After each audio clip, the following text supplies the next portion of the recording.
What's going on, ladies and gentlemen? I'd like to welcome you all to another edition of Wayne's Perspective, where we operate in discipline, decency, integrity, and respect. And I'm coming through with another video just for you. Before I get started, like I always do, I hope everyone is doing okay out there, taking every day one day at a time, living life the best way you know how during this holiday season. As for me, y'all know how I do. I'm also doing good as well, taking every day one day at a time and living life the best way I know how as well. Today's video is going to be a different one in a manner of speaking. I haven't done a video on my channel about pro wrestling in quite some time. And by the way, if you haven't checked out some of my other videos talking about pro wrestling, I recommend that you go back into the archives and check those out. But in the meantime, we're going to go ahead and get started. 2026 will mark 37 years since I've been a wrestling fan. Do I watch the current product? No. You couldn't pay me to watch Raw or SmackDown or anything that's WWE related right now. I still pay attention because there are two YouTube shows that I listen to frequently. There's a brother by the name of C-Jax. Shout out to him. And there's also a Behind the Turnbuckle Studios podcast that I listen to. But the only show that I really listen to from that channel is the show Coach and Bro, Jonathan Coachman and Vince Russo. So shout out to them guys as well. That right there is the first reason why I pay attention, because those guys, they do a good job talking about Raw and SmackDown, as well as some other things that's going on in the world of wrestling. Another reason why I still relatively pay attention is that even though I would have been done as far back as a couple of years ago, they do have wrestlers on the roster that I like. And we talking about cats who's been wrestling for decades now, such as Roman Reigns. I like him. I became a big fan of him within recent years. Brock Lesnar, CM Punk, Randy Orton, Kevin Owens, Seth Rollins, AJ Styles, Cody Rhodes, Drew McIntyre, Rey Mysterio. I like them. You know, Kofi Kingston, even though he's in the New Day tag team right now, I do like them. Logan Paul is okay. Jey Uso is okay. On the female side, the only two women wrestlers that I find myself liking a lot are Bianca Belair and Jade Cargill. They're pretty good. I don't follow NXT, so I don't really have too much to say about that. Even though it's overseen by Shawn Michaels, I'm not interested. The tag team division itself is not really interesting to me, so I don't really have a quote unquote favorite tag team at the moment. And before I continue, I do have some rather interesting facts, so just hear me out on this one. The last time I watched a full episode of Raw, but even then, this wasn't the full episode. This was the night after WrestleMania 30. And for those longtime fans, if you remember, there was a segment in which Cesaro came out to the ring and he was like, I'm a Paul Heyman guy. Y'all remember that? And it was right after that segment that I turned the TV off, and I haven't watched a full episode of Raw since then. The last episode of SmackDown that I watched was sometime in 2009. I can't even bother to tell you what month it was, even though I usually have a sharp memory regarding this stuff. But I do remember that was the last time I watched a full episode of SmackDown, 2009. And the last pay-per-view I watched in full was WrestleMania 41, but that was more so out of curiosity than anything else. Other than that, with that card, I would have skipped it, but curiosity led me to watch night 1 and night 2. Now let me switch to the next part of my video, which would be talking about the legendary John Cena. I've followed John Cena since his career started in June 2002 with that debut match against Kurt Angle on SmackDown. I've always been a fan. Through the worst times, through the best times, I always liked the guy. I never really had a problem with him inside of the ring, on the mic, or anything like that. He was a fairly entertaining guy. Always liked him. The fact that he retired on Saturday as I record this, which is December 16th, 2025, and he retired on December 13th, 2025. Skipping over his career just a bit, let me focus on his heel turn. Most people, including myself, would say that heel turn was done probably 10 years too late. And if this was under Vince McMahon's leadership, there's no way he would have turned Cena heel. And if it was, it would have been better than what we got. And what we got was not what I would call stellar television. And some people tried to even compare that heel turn to Hulk Hogan's heel turn at Bash at the Beach 1996. And it was not even close, because you see, most people will probably remember John Cena's heel turn for all the wrong reasons, whereas Hulk Hogan's heel turn, and rest in peace to him, that heel turn was legendary and is still talked about today. And as a matter of fact, in 2026, that heel turn will mark 30 years since it happened, if y'all could believe that statistic. So I just wanted to throw it out there.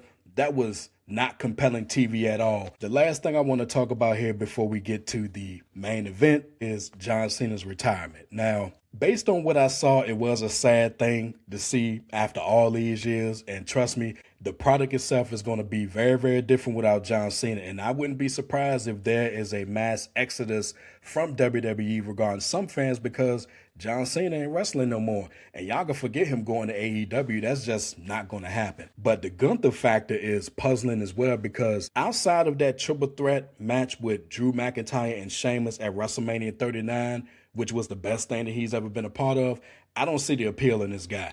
And if the rumor that Triple H sees himself in Gunther, which is why he's getting pushed so heavily, if that's the case, I don't understand that either, because to compare Gunther now to Triple H in his prime is like two different things, the way that I see it. I don't get why he's been picked to have John Cena's final match. I didn't get why he was picked for Goldberg as well. I don't get the decision making here. And also, speaking of decision making, since when did Saturday night's main event become the haven, quote unquote, for retirements? Because usually back in the day, a wrestler's last match would have been on a pay-per-view, and then you would have had the retirement ceremony on the Raw after the pay-per-view. They messed up Goldberg's retirement by cutting off his speech in the middle of it, whereas Cena didn't even have a farewell speech, and I would have liked to have seen that. So I don't know whose call it was to not have him do a farewell speech, but that was crazy. But the fact that he saluted the crowd and all of that and left his shoes in the ring, that was a nice little touch, but that guy's going to be missed. You never know what you got until it's gone. His career was great, but that retirement storyline, it could have been and should have been done differently. And if he oversaw anything in that, we may have to call him out creatively on some things. But overall, that retirement storyline from top to bottom should have been done better. And the one last thing that I mentioned before I move on to the next topic is that his last match should have been a much bigger deal than what it was. But instead, it was treated just like it was another part of the show.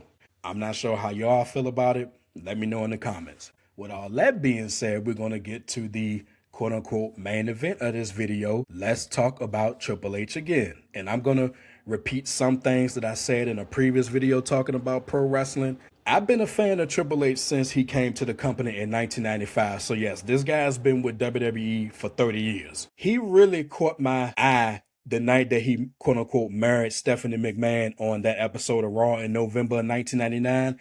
And that period from November 1999 all the way up until May 2001, that was Triple H's peak right there. Now, don't get me wrong, in Evolution, he did some good stuff during that period, and he also had some good to great matches around that time. But as far as I'm concerned, November 1999 to May 2001, that represented Triple H's peak. I mean, had great matches on Raw and SmackDown. Y'all remember the match on Raw when he pretty much made you believe that Taka Michinoku could have became the WWF champion? Y'all remember that? And then, of course, he was killing it on pay-per-view. He had the awesome match against Cactus Jack at the Royal Rumble, that street fight. He had an awesome Hell in a Cell match with Cactus Jack at No Way Out, which was meant to be Cactus Jack's last match. Then he had an awesome match against The Rock at Backlash that year. He had another awesome match against The Rock at Judgment Day, which was the Iron Man match. Then he had an awesome match against Chris Jericho at Fully Loaded. He had an awesome match against Chris Benoit and No Mercy. Then if you skip ahead a little bit, he had that awesome match against Steve Austin, the 3 Stages of Hell match at No Way Out 2001. He had a great match against The Undertaker at WrestleMania 17, which is my favorite pay-per-view of all time. And then, of course, that match on Raw with Steve Austin against Chris Benoit and Chris Jericho, the match where he injured his quad the first time, that was an awesome match as well. So, hey, like I said, the man did his thing as a wrestler. I'll never take that away from him. And whether we want to admit it or not, and whether the way he got in the Hall of Fame was a little suspect, he deserved it. I'll give him his flowers with that. Now, let me shift over from his wrestling career to where he is now. I've said that the moment that he started gaining influence backstage, he should never be in any creative oversight role. I've been saying this. And the reason being is that number one, he's not a creative dude. And number two, I've never been sold on his leadership skills. And when we talk about leadership skills, we can go to NXT, the Black and Gold. And a lot of people have fond memories of that. And I'm going to talk about that a little bit later in the video. Based on what I saw, it was a good product, okay? But most fans will tell you that even though Triple H was overseeing it, the people who was putting in the real work were William Regal and the late Dusty Rhodes. And I think that there's some truth to that. But for a time, that black and gold product was in some ways better than what we was getting on WWE television. It was a good product for what it was. Then we shift over to TKO coming in, and it was at this point when he was quote unquote knighted as the chief content officer. And I really do believe that that chief content officer role was created solely for him, because prior to that, I don't recall anybody else being in that role. I mean, Vince McMahon always had the final say, but he was the chairman. He was never called the chief content officer. So when he was knighted, that's when that change was made. And then from there, Vince McMahon, until he stepped down, became the executive vice president. And when this happened and I read it, I was like, this was not going to be good. Reason being is that, just to make some points here, this change with Triple H did not quote unquote save wrestling.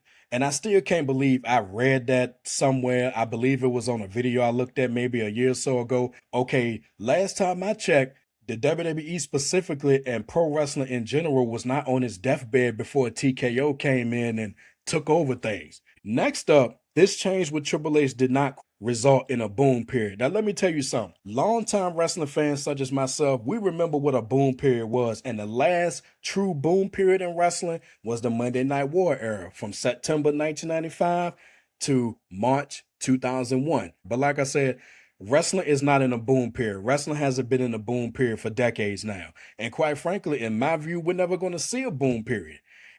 You can talk about the access to content now. There's a lot of it compared to how things were previously. But it's all about the quality of that content as well. And if that quality sucks, then, the access doesn't even matter. But again, just because we have more access to content now does not mean that we're in a boom period either. So I strongly disagree with that. Just like I disagree with the notion that the roster is stacked. You want to talk about a stacked roster? I remember how stacked the roster was from 2001 all the way up to 2005. And this is after a time when the influx of WCW and ECW talent came in. And then you had wrestlers coming in from OVW, the key names being Brock Lesnar, Randy Orton, and John Cena. Y'all remember how stacked the roster was, to a point where they had to split the roster because it was so bloated and stacked? The roster right now, it does not have that level of talent. Yes, are there talented men and women on the roster? Yes, but stacked? No. The last point that I want to make is that the same people who kissing Triple H's ass and constantly giving him the benefit of the doubt, but then again, after what he pulled at John Cena's retirement and that whole aftermath, that may be changing, you never know, but the same people that was kissing his ass and giving him the benefit of the doubt, I guarantee you, are the same ones that couldn't stand him back in the day when he had that so-called reign of terror. I guarantee you that that's the case when you want to talk about those supporting Triple H. Last but not least, I want to mention 9 reasons why I flat out don't like Triple H's vision for the WWE. These are in no specific order, but I'm going to just go through this list here. Number 1, inserting himself on TV. The executive producer credit is one thing, I get it, but man, it's like he has to be involved in everything. I mean, dude, we know you're the chief content officer. We know you have the final say, but we get it already.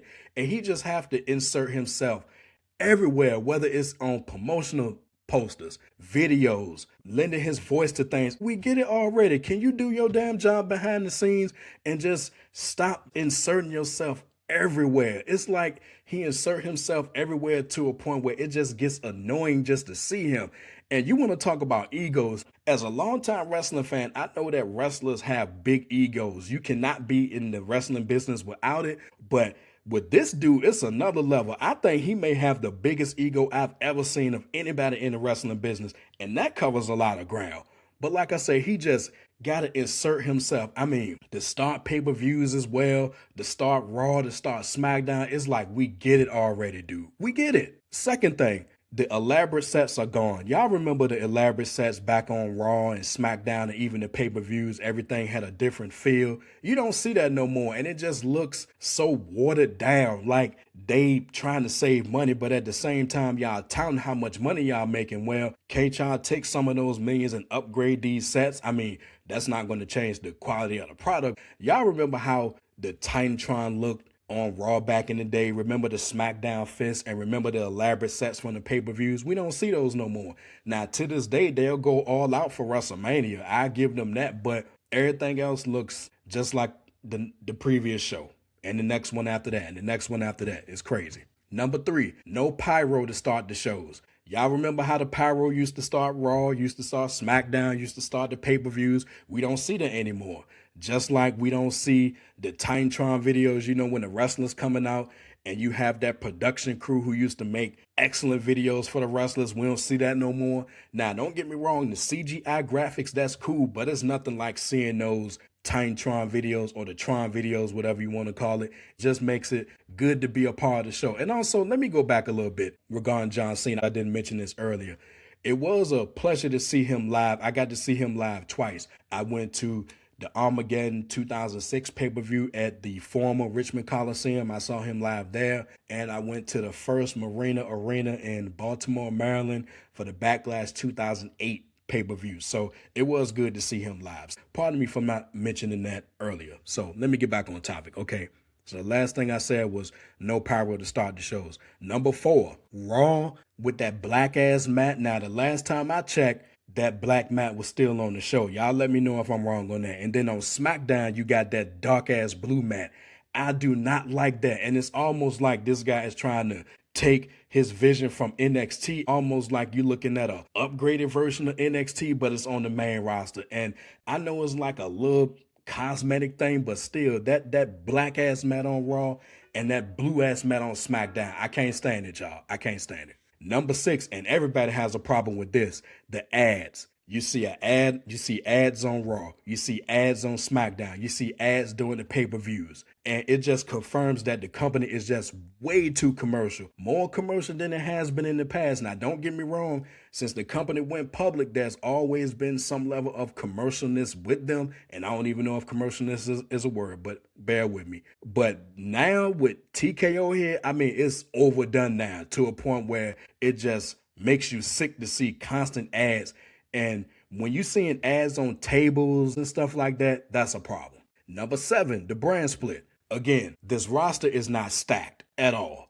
Why is there the need to have 2 separate brands? It's not like that anymore, and they don't have enough talent to justify a split.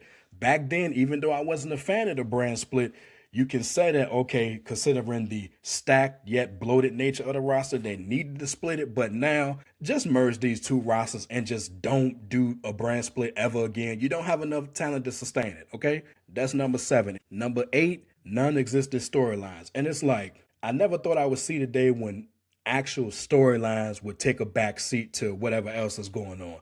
Because there was a point in wrestling when you had actual great storylines, it had you invested in the product to a point where you couldn't wait to see what was going to happen on the next show. It'll keep you coming back for more. But it's like now the storylines, they just don't exist. And I don't see anything stellar with anything that they've been doing since WrestleMania 39.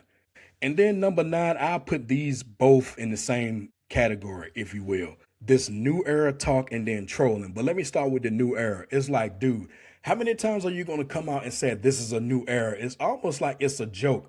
But then again, when you have to constantly say it's a new era, that shows failure somewhere, because remember how organic the Attitude Era was? You don't see that no more. And it's like after this and after that, it's always a new era. And it's a joke because it's not a new era.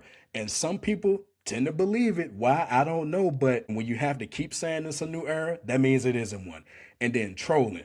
This guy going into WrestleMania, and I think after WrestleMania says something along the lines of, if you don't like the show, don't watch it, or something like that. I think he said a little bit more explicitly than that. And he also has some issues with people critiquing the product, when for somebody who's been in the business as long as he has, he should know that criticism is going to come on all levels when it comes to wrestling. The WWE got criticism. WCW, Lord knows they got criticism. ECW got criticism. TNA got it.